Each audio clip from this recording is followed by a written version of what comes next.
बिस्मिल्लाहिर्रहमानिर्रहीम dear students अस्सलाम वालेकुम नवीद साबडी हियर। स्टूडेंट्स, आज हम ईडियम्स के लेक्चर 3 लेके आपके पास हाजिर हुए हैं। तो एज यूजुअल इसमें भी 12 ईडियम्स होंगे एंड यू नो कि ये हम इनिशियल स्टेज के अभी ईडियम्स कर रहे हैं और ये 12 के सेट के साथ ये ईडियम की लिस्ट ये गोइंग ऑन होगी और ये आगे से आगे चलती रहेगी और हमारा यही अप्रोच है कि इजी टू डिफ़िकल्ट की तरफ हम जाएंगे। तो आज के लेक्चर में सबसे पहला है टू पिक आउट।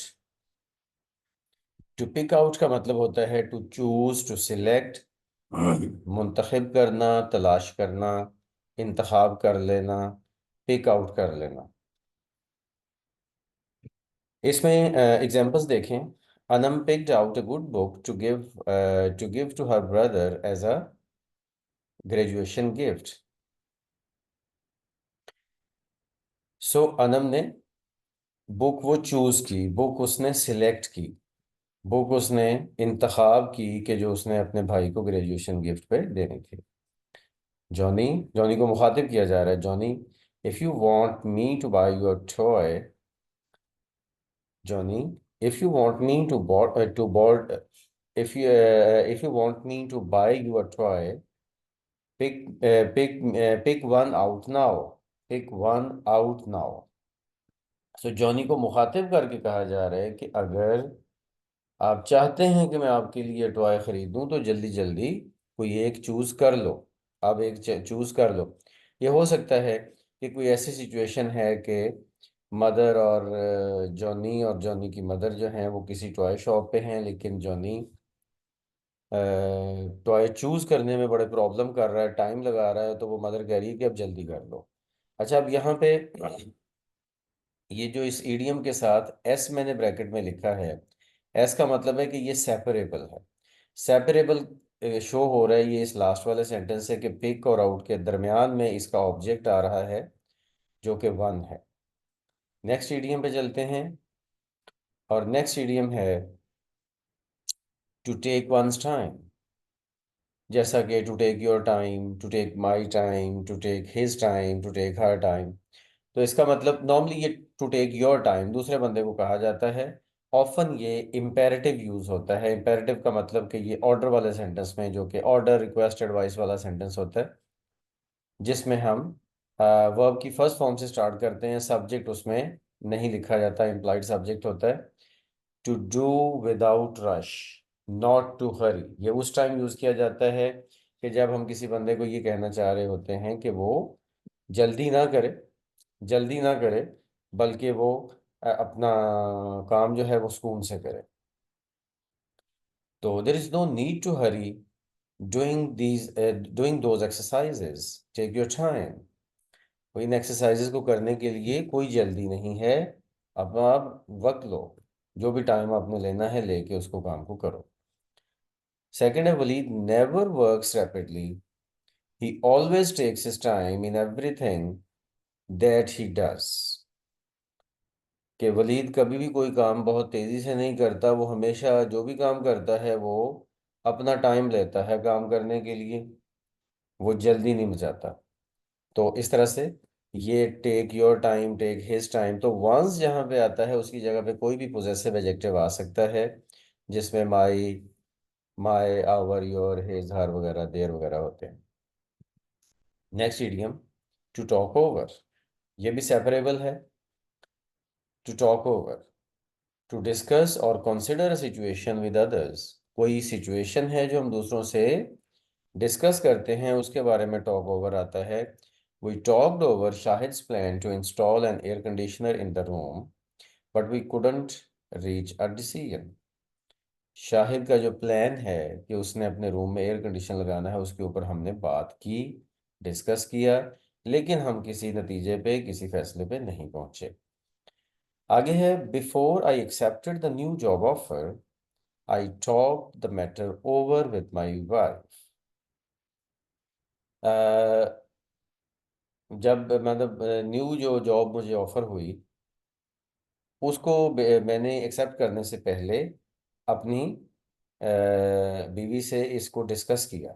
तो इसमें भी आप देखें टॉक और ओवर के दरमियान में आ रहा है द मैटर, और ये जो द मैटर है ये ऑब्जेक्ट है, तो इसका मतलब ये जो ऊपर एस लिखा हुआ है ये शो करता है कि हम इसको सेपरेट भी कर सकते हैं, बीच में ऑब्जेक्ट आ सकता है, लेकिन कुछ ऐसे होते हैं कि जो सेपरेबल नहीं भी होते। नेक्स्ट, नेक्स्ट है जी to lie down. To lie down, ये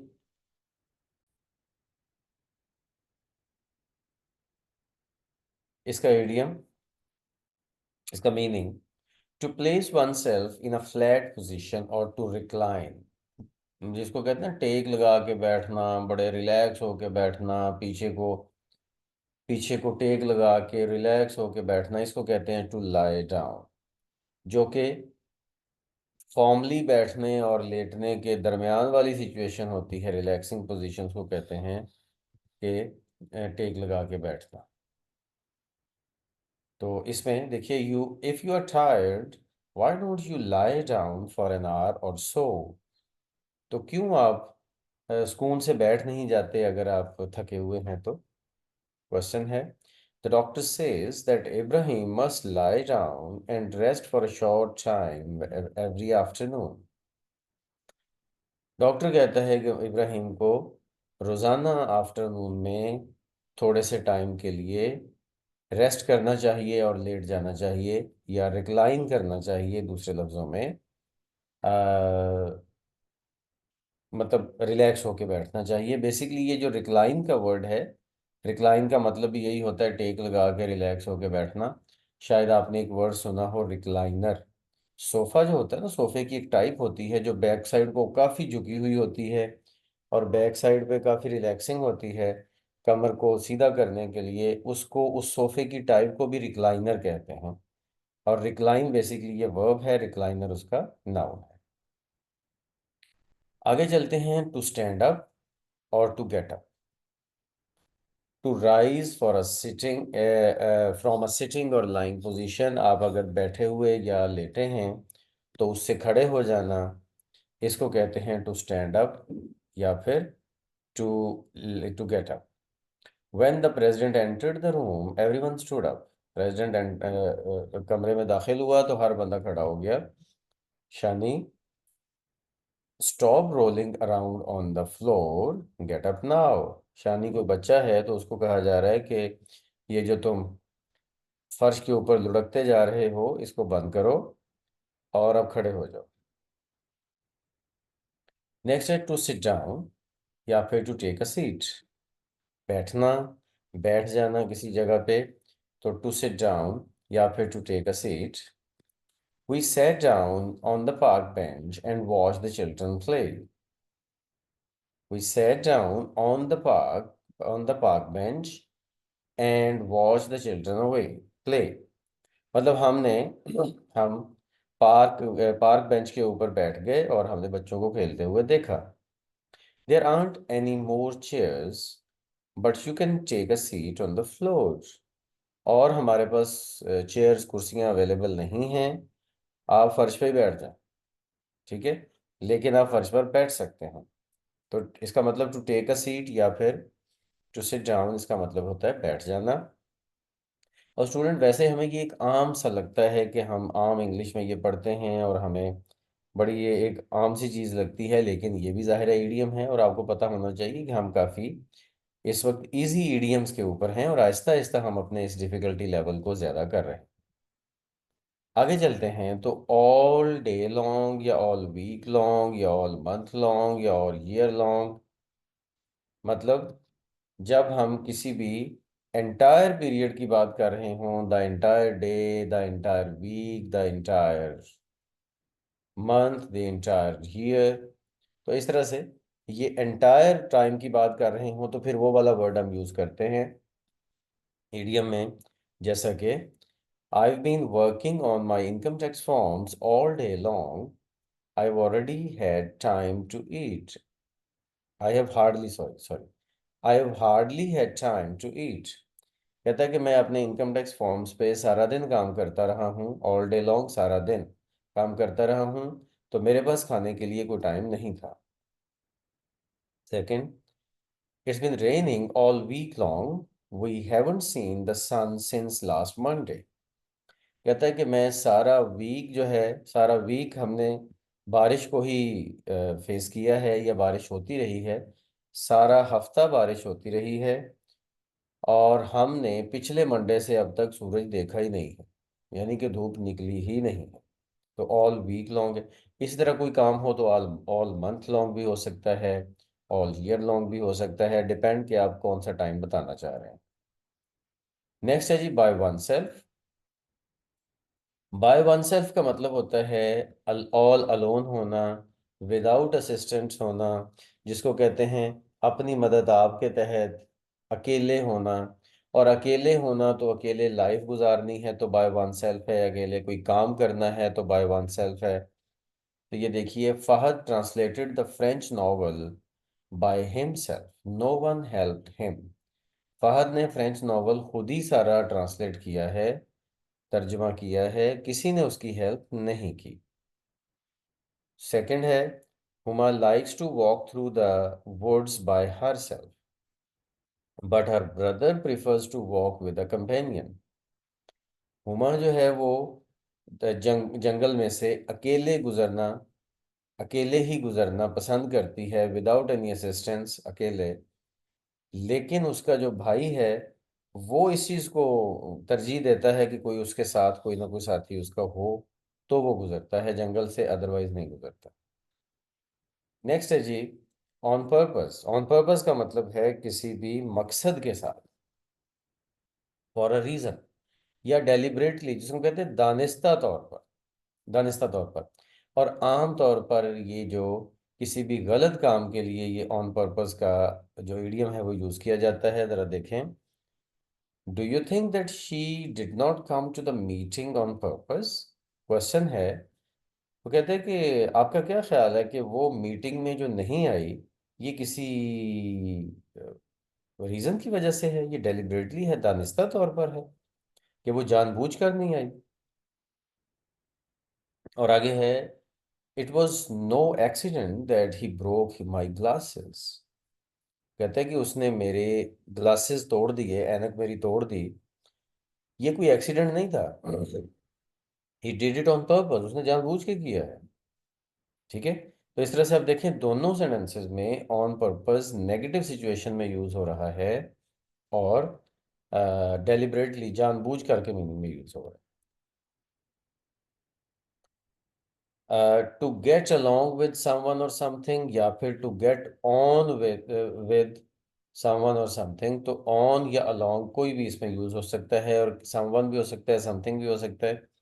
इसका मीनिंग होता है कि टू एसोसिएट और to work well with, to succeed और मैनेज इन डूइंग। ठीक है। मतलब कि आप किसी भी, टू एसोसिएट और वर्क वेल विद, मतलब क्या है कि आप किसी भी चीज़ के साथ एसोसिएट होते हैं, या फिर आप टू सक्सीड और मैनेज इन डूइंग, कोई भी काम आप करने में कामयाब होते हैं। ठीक है। या आप कोई अच्छा काम करते हैं तो आप उसके लिए ये ईडियम यूज करते हैं, जरा देखें। Tahira isn't getting along with her new roommate. They argue constantly.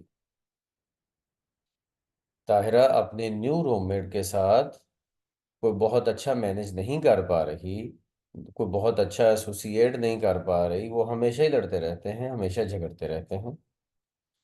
How are you getting on with your studies? How are you getting on with your studies?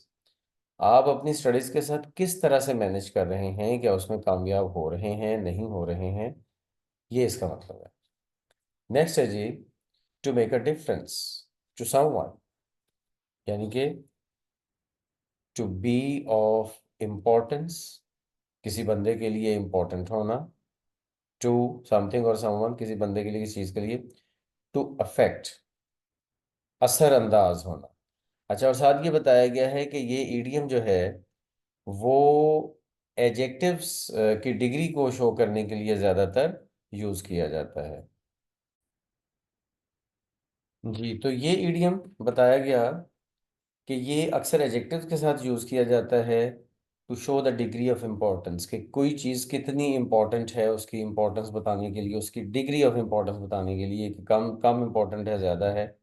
इसका सेंटेंस जरा देखिए कि it makes a big difference to me whether he likes the food I serve. कहता है कि मेरे लिए ये चीज़ बहुत इंपॉर्टेंट है, मेक्स द बिग डिफरेंस, मेरे लिए ये चीज़ बहुत अहम है कि क्या जो फूड मैंने सर्व की उसको वो लाइक करता है या नहीं करता। दूसरा क्वेश्चन है, एक बंदा दूसरे से क्वेश्चन करता है, does it make any difference to you where we go for dinner. क्या ये आपके लिए अहम है कि हम डिनर के लिए कहाँ जा रहे हैं या कहाँ जाते हैं। तो ये जो साइन है, ये वाला, ये साइन शो करता है कि अब उसके बाद दूसरा बंदा बोल रहा है, ये डायलॉग को शो करता है। तो अब दूसरा बंदा कहता है, no it doesn't make any difference. नहीं, ये अहम नहीं है। It makes no difference to Lisa इधर, इवन लीजा के लिए भी ये इंपॉर्टेंट नहीं है। हो सकता है लीजा ने भी साथ जाना हो, तो लीजा के लिए भी ये इंपॉर्टेंट नहीं है कि हम कहाँ जाते हैं खाने के लिए। तो इस तरह से make any difference to you, to someone, और सिंपली भी विदाउट टू के भी आ सकता है, जैसा कि मेक एनी डिफरेंस यहाँ पे आया है। तो उसका मतलब है अहम होना, इम्पोर्टेंट होना, तवज्जो का मरकज होना। आगे है जी, टू टेक आउट और टू गेट आउट विद। ये है टू रिमूव और टू एक्सट्रैक्ट। किसी चीज को रिमूव कर देना, अलग कर देना, किसी जगह से बाहर निकाल लेना। या फिर ये थोड़ा सा उस सेंस में भी होता है, to go on a date with, किसी बंदे के साथ डेट पे जाना। खैर ये हमारे एक ईस्टर्न कल्चर से तो इतना रिलेट नहीं करता, ये वेस्टर्न कल्चर की बात है, लेकिन बहरहाल हम इसको एज एन ईडियम तो पढ़ रहे हैं ना। और ये भी सेपरेबल है, एज शो करता है कि ये सेपरेबल है। सेंटेंस देखिए, students take out your books and open them to page 12। Teacher कहती है कि स्टूडेंट्स अपनी बुक्स खोल लें, किताबें खोल लें, और उसको पेज नंबर, किताबें निकाल लें और पेज नंबर 12 पे उसको ओपन करें। तो टेक आउट का मतलब है एक्सट्रैक्ट करना, जाहिर है बैग में है तो बैग में से निकाल लें बाहर। और इसी तरह से, did you take Sue out last night. एक बंदा पूछता है दूसरे से कि क्या तुम लास्ट नाइट सू को बाहर लेके गए। ये वो डेट वाला जो मीनिंग है। तो आगे से वो आंसर करते हैं, no she couldn't go out with me, वो मेरे साथ नहीं जा सकी, मेरे साथ नहीं जा सकी। सो टेक आउट होता है लेके जाना। ये जो टेक आउट और ऊपर गो आउट लिखा हुआ है ना, ये फर्क है। टेक आउट का मतलब है किसी बंदे को लेके जाना, और गो आउट का मतलब है उसका अपनी मर्जी से जाना। ठीक है। तो जाना और लेके जाना, जाहिर है इसमें फर्क, ये जो डेट वाला मीनिंग है इसके अंदर फर्क आ जाता है। तो जो दूसरा शुरू वाला टू रिमूव और टू एक्सट्रैक्ट है, उसमें ये एक ट्रांजिटिव वर्ब के तौर पर ही आ रहा होता है। तो इसलिए इसमें निकालने ही का मीनिंग होता है, निकलने का मीनिंग इसमें, खुद से निकलने का मीनिंग इसमें नहीं होता। तो इस तरह से स्टूडेंट्स, आज की हमारी ये जो हमारा लेक्चर है, हमारा जो सेट ऑफ ईडियम्स है वो कंप्लीट होता है। मज़ीद गाइडेंस के लिए आप हमारे से रब्ता कर सकते हैं। Thank you. अल्लाह हाफिज़।